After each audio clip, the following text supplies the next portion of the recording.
Warga ka talaga, Lena. Kapag ako'y nakalaya dito, humanda kayo sa akin ni Danaya.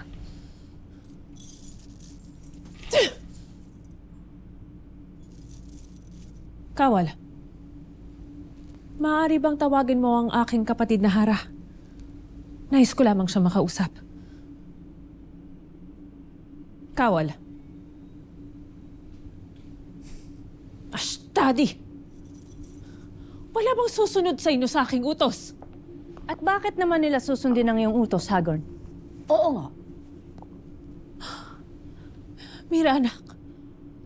Lira. Ilang beses ko bang papatunayan sa inyo na hindi ako si Hagorn? Hindi kami laruan. Huwag mo na kami pinapaikot. Tigilan mo na nga yung pagpapanggap mo. Pagpapanggap lang ba na nakaharap niyo ako sa bala ko pang iligtas? At ipinabatid ko sa inyo ang masamang bathalang sinasamba ni Hagorn at iniutos na ipaalam ito sa lahat. Sino nagsabi sa'yo niyan? Lira, ako nga ang iyong Ashti. Hindi ba't iniwan niyo pa ako sa balaak upang humanap ng balabal na may mahika nang sa ganun ako'y makatakas? Mira, ano yan na naman? Tayong tatlo lang nila, Ashti, pero na yun ang usap tungkol dun sa balabal, di ba?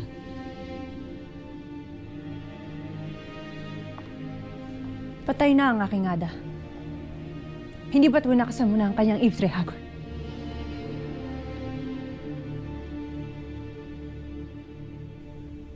Pinagtangkaan akong wasakin ni Hagorn.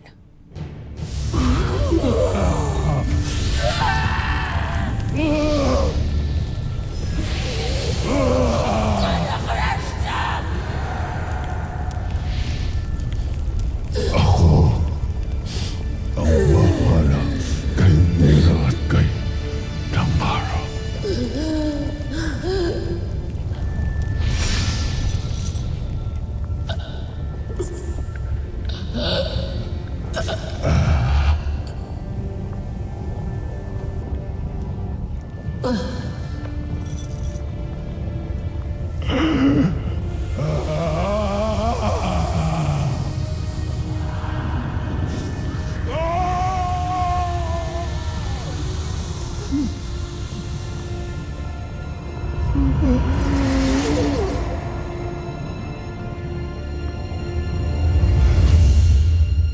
Nilusaw ako ng kanyang makapangyarihang espada.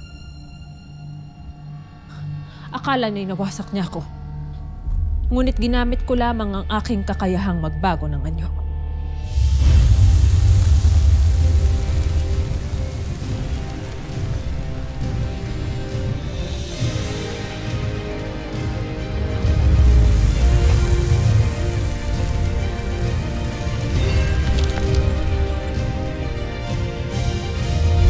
Kahit maniwala kayo, ako si Pirena.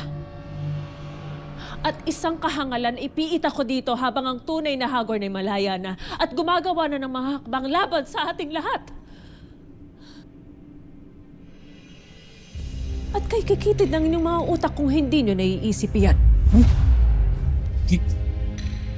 Mira, parang confirmed ah. Si Ashti Pirena nga yan. Kinilabutan ako eh. Ang sama ng bibig, walang kupas. Lira.